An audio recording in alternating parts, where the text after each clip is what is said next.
Well, hi. Today is Friday, October 24th, 2025. I'm Todd Studer, and this is Morning Coffee. Election time getting closer and closer. We will be voting for mayor and for city council in Council Bluffs coming up on November 4th. And yesterday, I had an opportunity to do a follow-up interview with Mayor Matt Walsh. And, let me tell you the story behind what happened yesterday. This has nothing to do with the interview, but I knew that I was going to be meeting him at Pace, and that was scheduled for 11 yesterday. So I go out to my car. It's going to take me about 5 minutes to get there. So I got in the car at 10 minutes to 11 and hit the button that says start, and it just clicked at me. And I think that maybe the battery is done. So now I'm going to be late, and I just started walking, and it was about a 15-minute walk. So, yeah, I was a little bit late and a little bit slightly out of breath by the time I got there. But, yeah, you just kind of have to roll with it a little bit when you're doing these kind of things. I'm taking a look at the forecast, and, yeah, we are into fall. There's a day coming up next week, looks like, at least in the extended forecast right now. Next Wednesday, we're expecting a high of 52, a high of 52. Now, a couple of days ago, I went outside and there was frost on my car, so that has already happened. But it's that time of year. We're sliding in towards November, and we're still getting highs in the 50s and 60s. So, yeah, I think that I will take that. So, anyway, getting back on topic, Council Bluffs Mayor Matt Walsh will be joining us today on the show and talking about, obviously, a lot of the concerns that are out there about the Dodge Riverside potential development there. Where does that stand? He answers that question. Talks about what's happening with the potential streetcar and gives his views on that.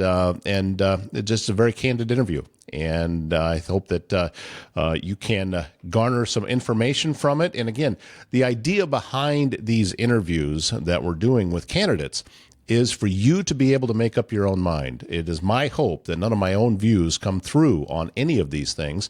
I just want to ask questions and let them answer them. And some of the questions came from concerns that I have heard from you out there online. So that's where we wanted to put that focus. So again, hopefully that you're able to get a little bit more information out there and be as informed as you can as you head to the polls on November 4th. Navigating the healthcare system can be challenging, frustrating, and time-consuming for you and your family, and that's where My Nurse Healthcare in Council Bluffs steps in. Nurse advocates providing one-on-one guidance and support every step of the way. With a dedicated nurse by your side, you're going to get the right care from the right provider at the right time. Visit mynursehealthcare.com. Let them take the stress out of healthcare. And did you jump on the Council Bluffs Food Lovers page to take the poll to see where Bryce Taylor of GLI Insurance Group and I should go for our next restaurant highlight? Well, guess what? The winner was Friends in Underwood, a new restaurant, and overwhelmingly, folks said, yeah, you guys should go there. I've heard the food's very good. I haven't been yet, so this is going to be my first experience. Then, and Bryce and I are going to be shooting a show there coming up very soon, and then we'll bring that episode to you. So that is going to be on the way. And don't forget, GLI Insurance Group is a local and family-owned independent insurance group that's been helping people find the best possible plan for them for over a decade. Bryce's office up the road from Council Bluffs and Crescent. Give him a try and see whether or not he can find some places to save you some money in your insurance. Back over at Pace to talk with Council Bluffs Mayor Matt Walsh. Thanks for coming back on. Congratulations on coming out on top in the primary. And now we're, just about a week and a half away as we're recording this from the general election. Thanks for having me, Todd. I think things went well in the primary. We've learned some things in talking with people. We do real well in some areas not as well. So we recognize we got areas to work on in the next 4 years, and we'll get those taken care of. Well, we've talked with other people, whether they be candidates or other folks just about town, and it seems to be that the Dodge Riverside Park has become kind of a litmus test kind of thing, that people are either up or down, and there's not a lot of middle ground with it. Yeah. You know, I one thing I'd like to say is that Council Bluffs is not an affluent community, and I recognize that. I recognize the burden on some taxpayers, and frankly, Dodge Park was an effort to reduce that tax burden. It's located in an area that almost guarantees its success. It's close proximity to downtown Omaha, and downtown Council Bluffs. 150 contiguous acres of ground. Really had multiple Omaha developers and Lincoln, Nebraska developers excited. We had planned to test the waters to see if there was some regional developer interest.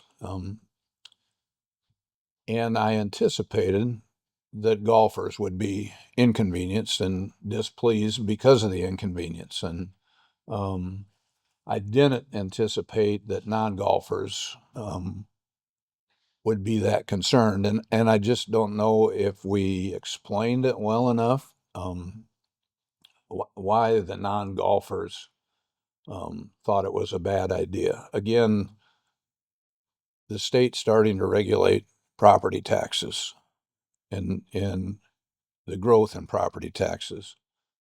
If your valuations grow up a certain percent, you can go up 3% in property tax collections. If they go up a little more than that, you can only go up 2% in property tax collections. And we all know the cost of living is going up more than 2%. So since we can't control the revenue side by increasing property taxes, we need to either grow the property tax base or we need to cut services. And one of those services is a golf course that makes $33,000 a year and doesn't pay property taxes. There are 3 other golf courses in town, all pay property taxes. And so the city kind of unfairly competes with those 3 businesses. So that's one point. The fact that it's 150 acres, 40 of which General Dodge gave to the city for a boulevard. It wasn't a lump of ground. It was a long strip that was along the riverfront that he wanted conditioned on building a levee to protect the west end of Council Bluffs. He was a developer himself and wanted to develop that area and needed to be protected from river flooding. That was the gift to Council Bluffs. You can have this street. You have to put a boulevard there with a levee on it and name it after my brother, Nathaniel. So this premise that he gave us the land for a park is not exactly true. They did put a park down in that area. His gift was to put a street in, a boulevard. And then we didn't want to spend taxpayer dollars on any of this study, but you need to study stuff. You can't just shoot from the hip and make decisions that aren't founded based in solid information. And so we hired HDR, Omaha, nationally known engineering firm, and put together a committee of citizens to say, this is what we want to see in that area. Do you want parkland? There's 34 acres of park was planned for that area of community park, not golf. Golf, you have to pay to go there. You can't throw a picnic basket on the ninth fairway and expect to stay there very long. This would have park ground in it, more park ground than Hannafin Park. It was the plan. And even with that, HDR estimated about 3,900 housing units that would generate 22 million annually in property taxes. Now that's not going to happen right away. That's a build out over several years, but they when you look at that scenario, $33,400 over each of the last 2 years. That's not to mention we had to put in $200,000 worth of irrigation to water the golf course. 33,400 versus potential 22 million. And people say, yeah, it's a potential, it's an estimate. Well, what if the estimate was half right? What if it's 11 million compared to 33,000? What if it's only 25% right, 5.5 million compared to to 22,000, it would stabilize people's property taxes for an extended period of time. And I hesitate to say it would reduce their property taxes. The 22 million in taxes would go to the county. Council Bluffs School District, which is tax poor, would reduce people's school taxes potentially, could help with their county taxes. And the city gets 41.5% of that 22 million. When I did all the math, it would potentially, if it were done today compared to what's the city collects, which is 62 million, we could reduce people's property tax by 10%. And it's not unrealistic to think that both those sides of the equation grow, and so it still could be a significant savings to people. The other thing we have happening is we just don't have any population growth, and we have people, if you look at a population graph of our community's age, we have people my age that are 70 and older, 65 and older. We don't have childbearing population. And subsequently, we don't have school age population. And so we're getting, I talked to the school superintendent, they're losing 100 students a year. And if that continues, they're going to have to start closing schools. And so we felt that it was time to do something that would bring young people into town, and something that would be attractive to young people. I think when we talked before, I said the average age of a first-time homebuyer today is 34 years old, and so we need some housing that's appealing, some amenities around the housing that are appealing. People talk about we need to have walkability. Well, if you have walkability, you need to have somewhere to walk, and so when they say, well, we need walkable neighborhoods. Well, you can walk around your neighborhood, but a true walkability is you can walk to the grocery store, you can walk to the restaurant, that type of neighborhood. So it would be a modern neighborhood that could help with tax relief, that could attract young adults, that could help grow our population and create workforce in the future. The other thing I've heard people say is, well, we like Council Bluffs the way it is. Thank you. For 30 years, I've helped build the community the way it is, but it's not sustainable. And so we need to build population and broaden the tax base. Every day we have about 13,000 people that come to Council Bluffs for their employment. Every day they're in our town during the daylight hours. And people say, we don't need Omaha over here. They're here every day, but they're living in Omaha. Why not create some housing where they can live here, contribute back to the community, spend their money in the community and pay sales tax, pay property tax, and help everybody grow. This isn't an influx of bad individuals that people portray it to be. It's actually people that are here on a daily basis working here. At one time, and this information is a little dated, but Martha Bruckner, who was the previous school superintendent, told me 20% of her teaching staff lives in Council Bluffs, 80% in Omaha. The hospitals estimate that 60% of their staff lives in Omaha, but works here. And that's important for a couple of reasons. One is they're post-secondary educated that makes more money than blue collar workers. And so it makes it more appealing to businesses locating here, especially retail businesses. One of the most common questions I get is, when are we going to have a Costco? Well, we're never going to have a Costco because we don't have the demographic that Costco looks at when they site select for one of their stores. But if we could get some people with college degrees, that would be more attractive to someone like that. So Our streets are paid for with road use tax, which is collected by the state at the gas pump and then distributed based on population. People want their streets fixed. That's the only source we use for streets is road use tax. The more population we have, the more road use tax we have, we can improve those streets. Just everything about that idea to me made a lot of sense. Now,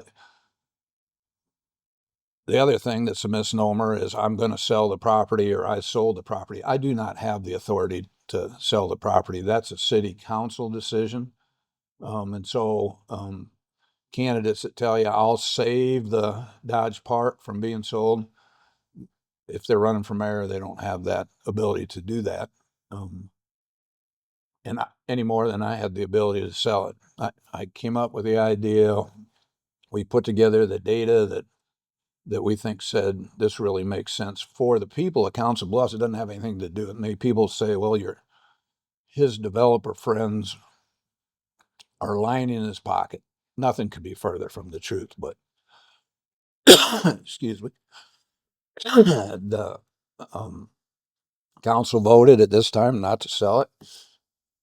And so it's a done deal as of now. So, but it really, I don't bring stuff up that we haven't vetted and researched, and it would have been a great project for Council Bluffs. That the Iowa Department of Economic Development director called it the most transformative project she'd ever seen for the state of Iowa, and so I'm disappointed, but I'm a big boy. We'll go on to the next challenge. Well, with that being set aside, we still have the housing issue. Yeah. We still have, and I know that there's apartments going in, Yeah. and there's a lot of apartment complexes. And I just saw the new development. I think it was it just north of the Casey's on near 23rd Avenue? Yes. That's a lower income Yeah. thing that was going to be made available to people. However, that's not owner occupied. Yeah. That's just renting. Yeah.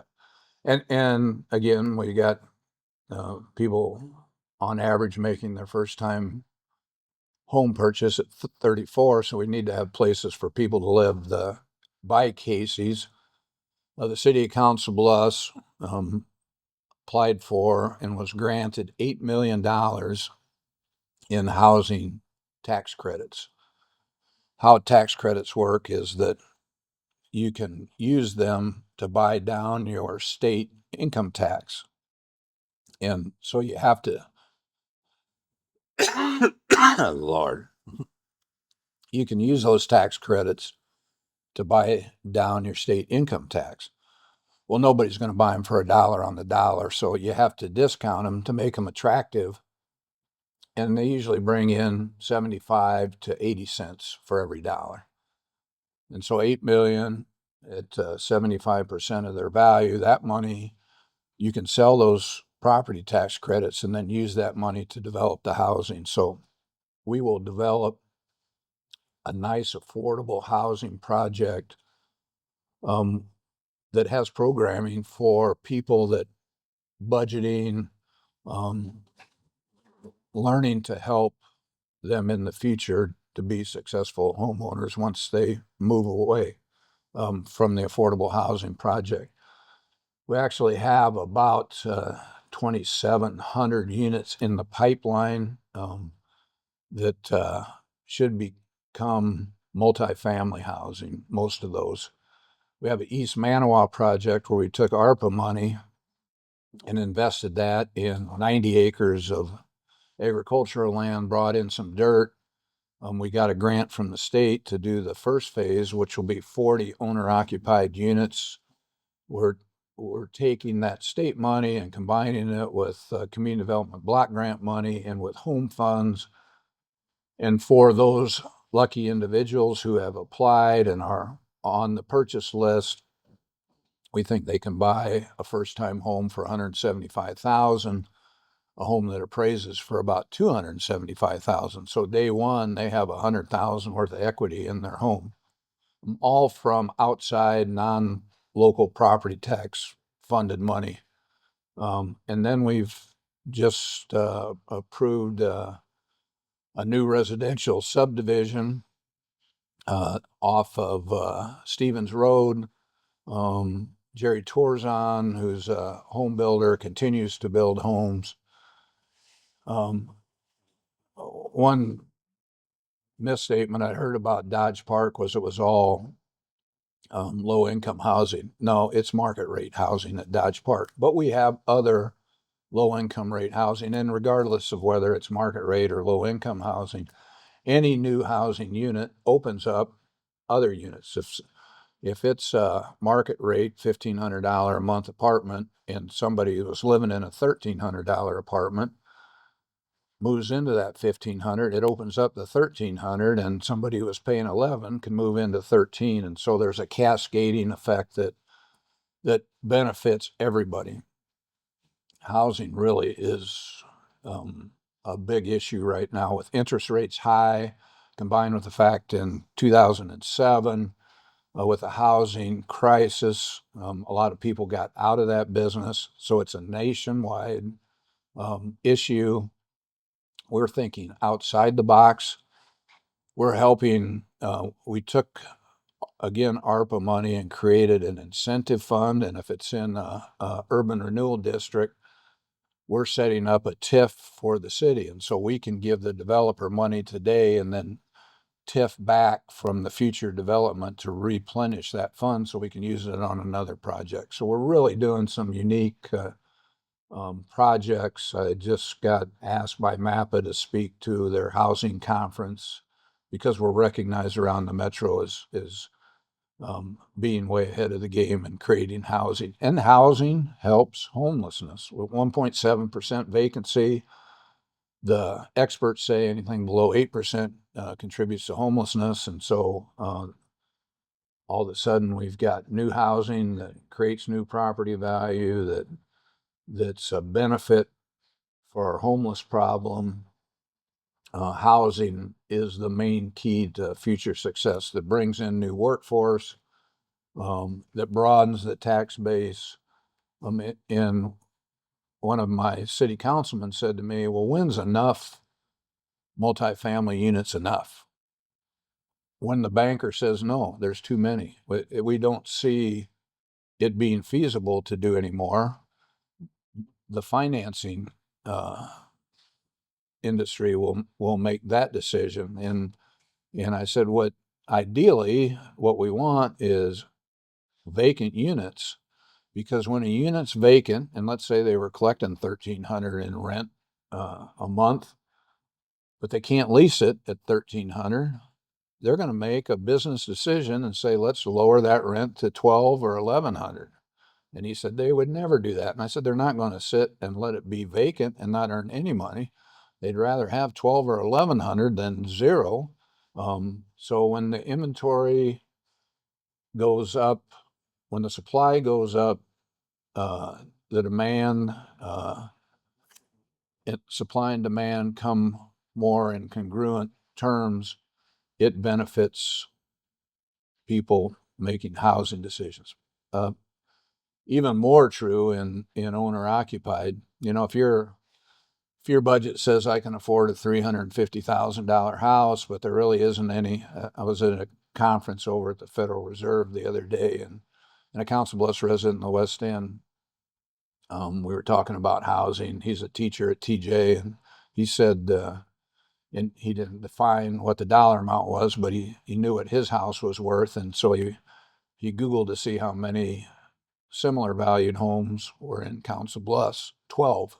He says there's 12 homes in the entire city of Council Bluffs in my price range.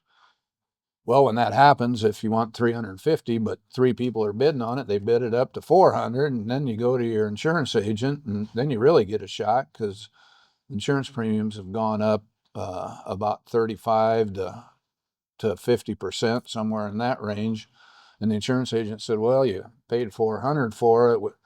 We probably ought to insure it for 450, and all of a sudden you've got a really expensive home payment and a really expensive property and casualty insurance payment. So we need to stop that rapid growth of valuation, and we do that by creating housing supply. It does seem to make sense about on the housing side. Is it different on the business side? We have areas in town that have been vacant as far as, places that businesses can go Yeah, that haven't been filled. I mean, all the residents yeah, down at River's Edge are filled. All the yeah, condos are yeah. filled, but there's a lot of business space that hasn't been. Same with the Mid-America Yeah, side. there was one, there's a big vacancy on the riverfront, and that was where the Trivium coffee shop was. Yeah. And Yeah, I looked at it. yeah, it probably was not as well conceived as it should have been. One, they opened a coffee shop that opened at 10 o'clock in the morning, and so that's with no drive-through. Um, the plan had some validity in that Trivium deals with developmentally uh, challenged clients, and so they wanted to acclimate their clients to a food service type environment, and so they paid for very expensive coffee makers where the clients want to get burned, and um, it had worked in Omaha. One, because people want to help people that want to help themselves, and so they would go there and have coffee. But I never did see any of their clients there, and so it didn't do well. But Iowa has a poor property tax law for commercial businesses. It's almost double. When I used to be a commercial banker, I'd do credit write-ups, and at that time, it was 217% higher for the exact same business in Iowa versus Omaha. And so when you're as close in proximity as we are to Omaha, any smart businessman, and taxes can be 300,000-400,000 a year. If you can save 300,000 or 400,000 each and every year by building in Omaha, why would you build in Council Bluffs? And so in 2013, the Iowa legislature rolled it back about 10%, which took it down to about 195% of what it is in Omaha. Better, not good enough. And so Council Bluffs has struggled on the commercial side, except for retail. And the reason retail does better is it has to be where the customer is. And so you can build in Council Bluffs and be successful because of your proximity to your customer base. Um, but now retail has other challenges like e-commerce, purchasing online. And so if you're a retail business that deals in Nikes and Levi's, well, you can go online to multiple sources and buy Nikes and Levi's. And so some of those retail businesses have struggled post-COVID with people working at home. Uh, Commercial office space has struggled. The commercial uh, development has seen those trends and is reacting by vacancy. And so um, those are areas we need to look at and see if we can repurpose those properties in other ways. But a positive on the um, commercial side is that Mid-America Energy is, I've been told, one of the 5 lowest energy suppliers in the country. And so data centers are very interested. Now, the problem with the data center is that they don't have a huge employment numbers. Their staffs are usually relatively low because they're technology based. But they do pay property taxes and they do pay franchise fees, which are conversion of the school districts and the city's 1% sales tax. And so we pick up that money from franchise fees. So we don't have a lot of workforce. Our unemployment rate's under 3%. And so it's kind of a nice niche for us. We don't have the employees. They don't need the employees. We need the property value to help broaden the tax base. They create some significantly large, the electrical usage is huge. And so will Mid-America still be able to supply enough capacity um, and and the savings they get on electricity is so significant that they're not as concerned with the difference in property taxes. Their major component of their cost structure is electrical usage, and so actually the property tax differential is a rounding difference for them. And so we're looking at we're going to announce one here yet this month, and we're dealing with 6 or 7 other data centers right now. So it's a nice niche for us. It's clean, um, and AI is driving huge amounts of new development across the country. It's not just here. The stock market, the factors in the stock market, typically wouldn't drive investors to be so robust about the future economy, but the the fact that these data centers are investing hundreds of billions of dollars. The one that we're going to announce next week is over 10 billion in capital investment in equipment and stuff. It wouldn't be the taxable value of the building, but by the time they put all their equipment in, and that's the kind of investment that data centers are making, and they're buying those goods and materials from around the community. So they help other businesses, and they employ a lot of construction workers while they're here, a lot of electricians. So it's great for our unions, and it's just kind of a win-win-win, I think. Before we run out of time, Mayor, another hot button issue that's been out there is the streetcar. And I have actually talked to some people that were surprised that when Mayor Ewing in Omaha took over, that wasn't dead. Yeah. They thought that was the end of it. Well, it's not. Yeah. Well, a couple of things happened. One, it was streetcar pun, I guess, pretty much down the line. The city council had already made 7 votes in favor of the streetcar. They'd already torn up some streets. I think the misunderstanding that most people have is that it's a transportation play, and they look at school buses and say, or I'm sorry, city buses, and they say there's nobody on the city bus. You know, if you see 4 people, that's a big day. Usually 1 or 2 people riding the bus. In Council Bluffs, on a daily basis, we have 440 people that ride the bus. Now, a logical conclusion I make is if you ride the bus somewhere, you got to ride it back. And so there are 440 rides, but there's probably only 220 riders. And so does it make sense to do a mass transit investment of the cost of a streetcar? No, but it's not a transportation play. It's an economic development play. And I've been around the U.S. There is more. Every streetcar community I've been in, the subsequent economic development is staggering to me. It's like watering the desert. They build multi-story apartment complexes, and then restaurants come in, bars come in, dry cleaners come in, all those amenities that the people living in the apartment complex use, those sprout up as well.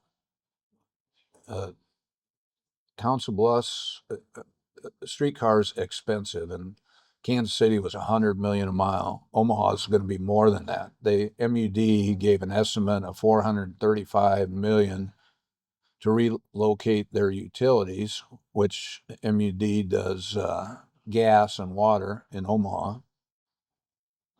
The streetcar is 3 miles long. So if it's 425 million for 2 utilities, for 3 miles, it's going to be over 100 million a mile. So what's different about Council Bluffs? First Avenue, which is the street that runs through the TJ campus,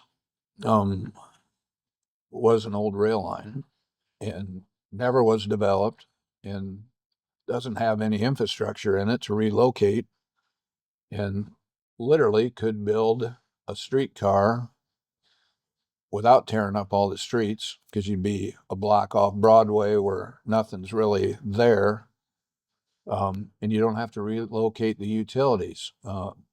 The federal government, at least under Biden, because we talked to Kansas City, they paid 50% of the rail installation costs for Kansas City and 80% of the bridge costs in Kansas City. So we've talked to federal legislators. We've talked to the Federal Transit Authority. We are going through a study that doesn't use any taxpayer money. I'm very cognizant about not using taxpayer money, paid for by the Iowa West Foundation, to see if we'd even qualify for federal funding to pay half the cost. Now, that land we have on First Avenue is considered part of, if the city had to put in the other half, that's part of our contribution. And so that land value gets calculated into our 50% injection. And then I think I can raise the money other places, maybe to get it built at no cost to the taxpayer. Now, that's not the end of the story. If if we can't get that money raised, we would have to go for a bond vote of the citizens. Streetcar would be considered a non-essential corporate purpose. Under Iowa law, the most a city can do for a non-essential corporate purpose is $910,000. And so anything over $910,000 would require a vote of the people of Council Bluffs. So this isn't something I can just do. And it's not a 50% vote, it's a supermajority vote of 60%. So it would take 61% of the people agreeing to do it if the taxpayer had to pay for it.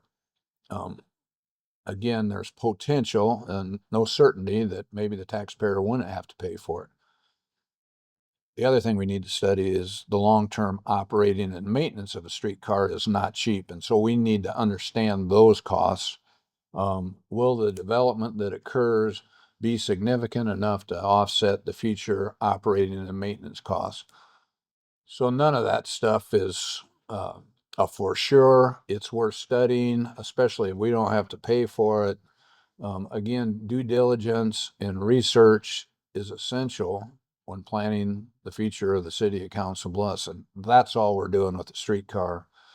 It may never come to fruition, but I'm already seeing huge economic development on the Omaha side of the river. Kansas City, if you go to Kansas City, you'll be stunned at the changes that have been made in Kansas City. I think they first opened in 2017, but Omaha doesn't even plan to open until 2028. I heard the other day they have over $2 billion in new development.